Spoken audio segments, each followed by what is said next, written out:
Hello friends, मैं मीनाक्षी आप सभी का यूट्यूब चैनल पर स्वागत करती हूँ। आज के इस वीडियो में ब्लाउज की कटिंग और स्टिचिंग एक ही वीडियो में आप लोगों के साथ में शेयर करूँगी। साथ ही इसे मैं वन टक्स ब्लाउज में बना रही हूँ और यह जो ब्लाउज है 11 साल की बच्ची का ब्लाउज है, इसी की कटिंग और स्टिचिंग करेंगे। सबसे पहले यहाँ पर हम बैक पार्ट की कटिंग करेंगे। ब्लाउज की लंबाई लेंगे 13 इंच, कंप्लीट होकर 12 इंच आएगी। उसके बाद में बैक पार्ट का शोल्डर लेंगे 5.5 इंच और हार्मोल यहाँ पर 5 इंच लेंगे।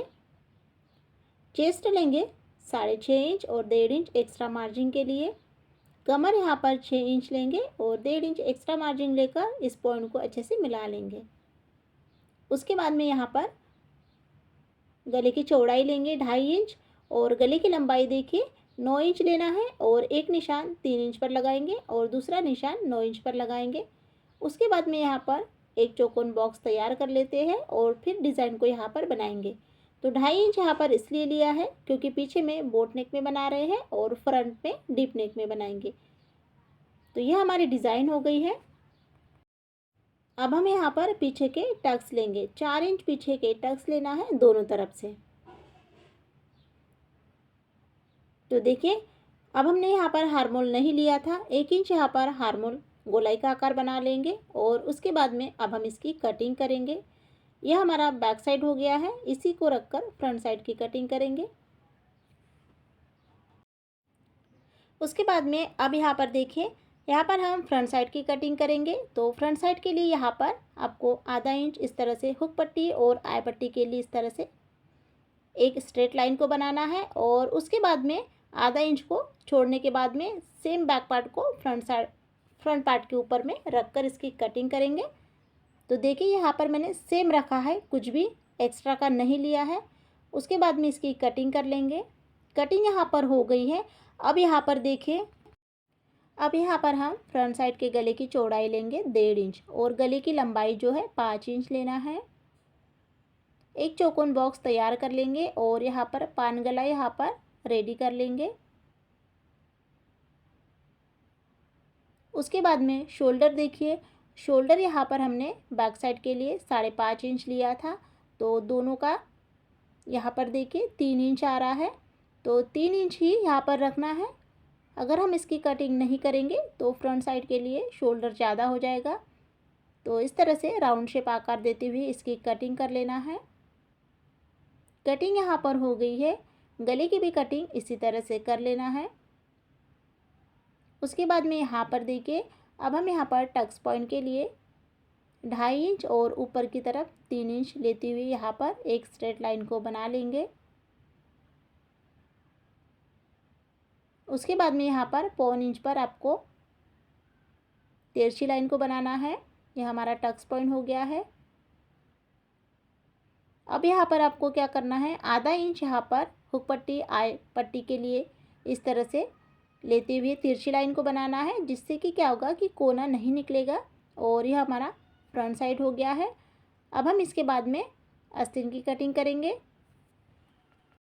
आस्तीन की कटिंग करने के लिए आपको कपड़े को 4 फोल्ड में रख लेना है। उसके बाद में यहाँ पर आस्तीन की लंबाई लेंगे 3 इंच, दोनों तरफ से 3 इंच लेना है और यहाँ पर स्ट्रेट लाइन को बनाने के बाद में इन दोनों का बीच सेंटर आएगा 1.5 इंच। 1.5 इंच एक निशान लगाते हुए यहाँ पर इस तरह से आस्तीन का शेप बना लेना है। आस्तीन की कटिंग हो गई है। अब हम यहाँ पर मेन ब्लाउज की कटिंग करेंगे। तो यहाँ पर हम बैक पार्ट की कटिंग कर लेते हैं सबसे पहले। तो बैक पार्ट की कटिंग हो गई है। उसके बाद में अब हम यहाँ पर फ्रंट साइड की कटिंग करेंगे।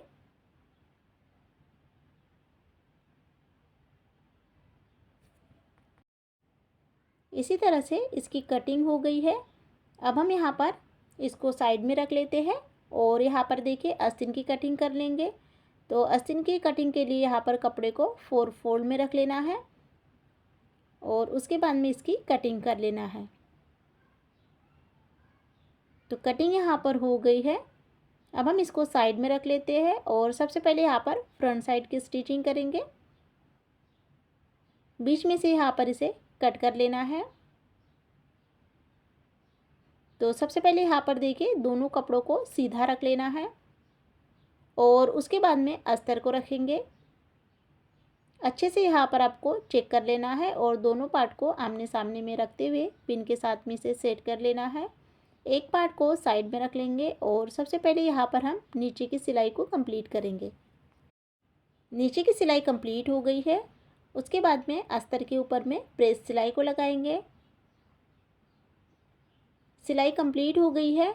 अब हम इसे इस तरह से उल्टा कर लेंगे और अस्तर और ब्लाउज को यहाँ पर 5 नंबर की सिलाई से कंप्लीट जोड़ लेंगे।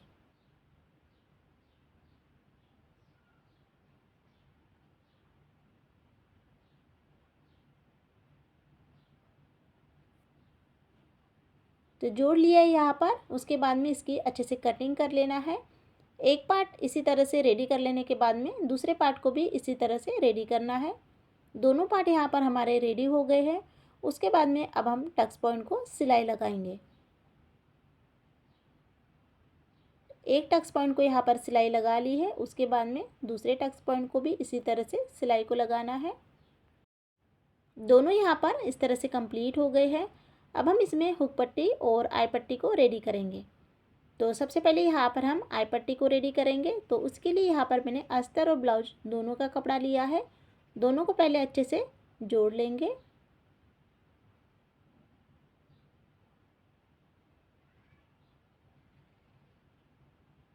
तो अच्छे से यहाँ पर मैंने इसे कट कर लिया है। अब हम इसे ब्लाउज में अटैच करेंगे। तो देखिए ब्लाउज को मैंने उल्टा किया है और उल्टा करने के बाद में मैं इस तरह से इसमें सिलाई को लगाऊंगी। नीचे से सिलाई को लगाते हुए ऊपर की तरफ इसे फोल्ड करना है। अब हम इसमें बिल्कुल कॉर्नर से सिलाई को लगाएंगे। सिलाई यहाँ पर मेरी कंप्लीट हो गई है। अब हम इसमें इसको साइड में रख लेंगे और जिसे हम हुक लगाते हैं उस पट्टी को रेडी करेंगे। तो इसे ऊपर की तरफ लगाना है। अस्तर के ऊपर में एक प्रेस सिलाई को लगाते हुए इसे फोल्ड करते जाना है। अब हम इसे फोल्ड करेंगे और ऊपर से एक सिलाई को कंप्लीट कर लेंगे। तो सिलाई यहाँ पर कंप्लीट हो गई है। तो यहाँ पर हमारे दोनों पार्ट रेडी हो गए हैं। अब हम इसमें पाइपिंग को बनाएंगे। तो पाइपिंग को बनाने के लिए मैंने यहाँ पर रेड कलर का कपड़ा लिया है। तो इसे मैंने पहले से ही एक सिलाई लगा ली है। उसके बाद में इसे गले में अटैच किया है। बीच में इस तरह से 2-3 कट लगाते हुए पाइपिंग को बनाएंगे।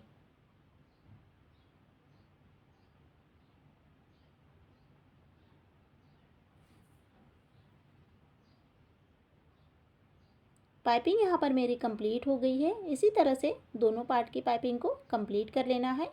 अब हम इसे साइड में रख लेते हैं और फिर बैक पार्ट की स्टिचिंग करेंगे। तो यहाँ पर सबसे पहले गले को कट कर लेते हैं।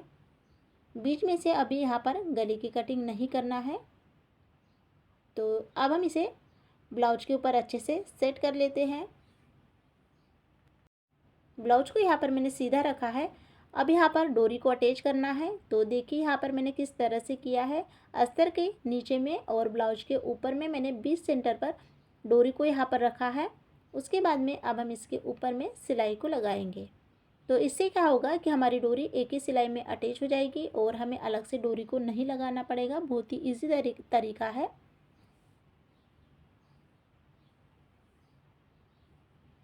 पूरे गले में यहाँ पर आधा इंच की दूरी पर सिलाई को लगाना है।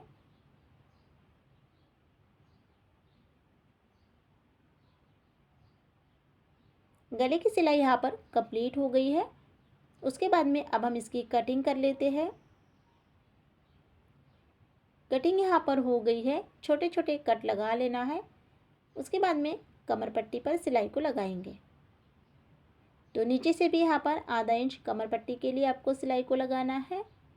सिलाई कंप्लीट हो जाने के बाद में इस तरह से पूरे ब्लाउज को यहाँ पर अच्छे से सीधा कर लेना है। तो देखिए यहाँ पर इस तरह से मैंने सीधा कर लिया है। उसके बाद में यहाँ पर पूरे गले में प्रेस सिलाई को लगाना है। गले में प्रेस सिलाई को लगाने के बाद में अस्तर और ब्लाउज को यहाँ पर अच्छे से 5 नंबर की सिलाई से यहाँ पर जोड़ लिया है। और उसके बाद में अब हम इसकी अच्छे से कटिंग कर लेंगे। कटिंग यहाँ पर हो गई है और ये हमारी सिंपल सी डिज़ाइन हो गई है। अब हम इस डिज़ाइन को थोड़ा डेकोरेट करेंगे। तो देखिए यहाँ पर मैंने पाइपिंग बनाने के लिए रेड कलर का कपड़ा लिया है। अब हम यहाँ पर फ्रिल भी रेड कलर की ही बना लेंगे। फ्रिल यहाँ पर इस तरह से मेरी कंप्लीट हो गई है। उसके बाद में देखिए यहाँ पर अब हम डिज़ाइन को लेंगे और डिज़ाइन को लेने के बाद में ब्लाउज को लेना है और बराबर से इस कॉर्नर से इस कॉर्नर तक इस फ्रिल को अटैच कर लेना है। तो सामने से यहाँ पर आपको इसे फोल्ड करना है और यहाँ पर पूरे गले में फ्रिल को अटैच कर लेना है।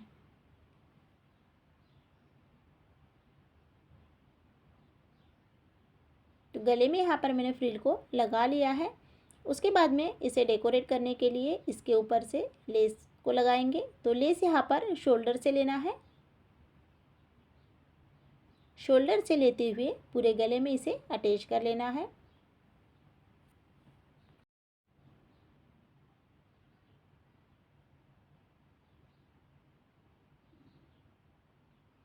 तो लेस को यहाँ पर मैंने इस तरह से लगा लिया है। लेस को यहाँ पर मैंने इस तरह से जॉइन कर लिया है। उसके बाद में देखिए अब हम यहाँ पर शोल्डर अटैच करेंगे। दोनों शोल्डर का अच्छे से जोड़ लेना है और इसमें डबल सिलाई भी लगा लेना है। कस्टमर के ब्लाउज के लिए डबल सिलाई ज़रूरी ही होता है। दोनों शोल्डर को इसी तरह से जोड़ना है।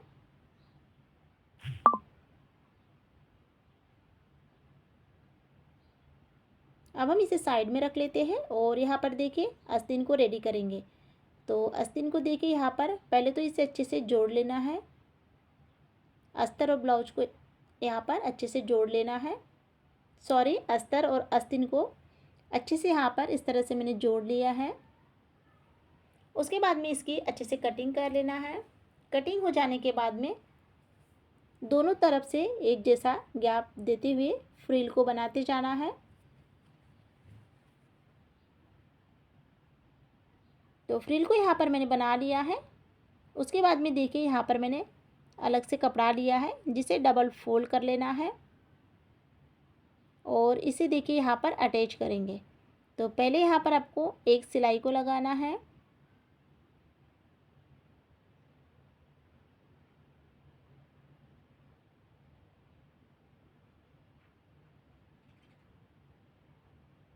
तो देखिए यहाँ पर इस तरह से मैं एक साइड से एक सिलाई लगा लूँगी। उसके बाद में यहाँ पर इस तरह से इसे रखना है और बीच में हमारी जो सिलाई है अच्छे से दब जाना चाहिए। इस बात का ध्यान रखते हुए इसके ऊपर में एक सिलाई को लगाना है।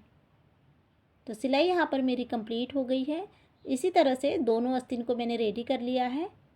अब हम इसे साइड में रख लेते हैं और जो हमारा ब्लाउज है इसमें अटैच करेंगे। तो देखिए यहाँ पर आपको इसे डबल फोल्ड कर लेना है और डबल फोल्ड करने के बाद में 20 सेंटर निकालते हुए इसे अटैच कर लेना है। आस्तीन को अच्छे से लगाना है बिना खींचा करते हुए। बिल्कुल भी दोनों कपड़े को नहीं खींचना है।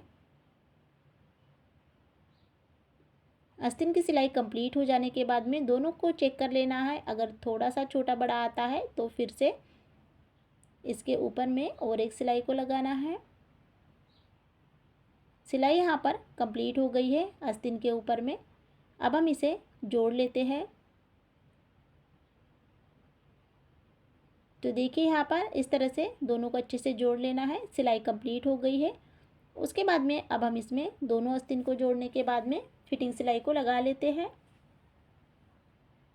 फिटिंग सिलाई यहाँ पर इस तरह से कंप्लीट हो गई है।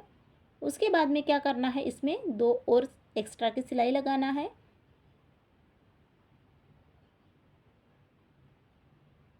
तो देखिए दोनों तरफ की फिटिंग सिलाई कंप्लीट हो गई है।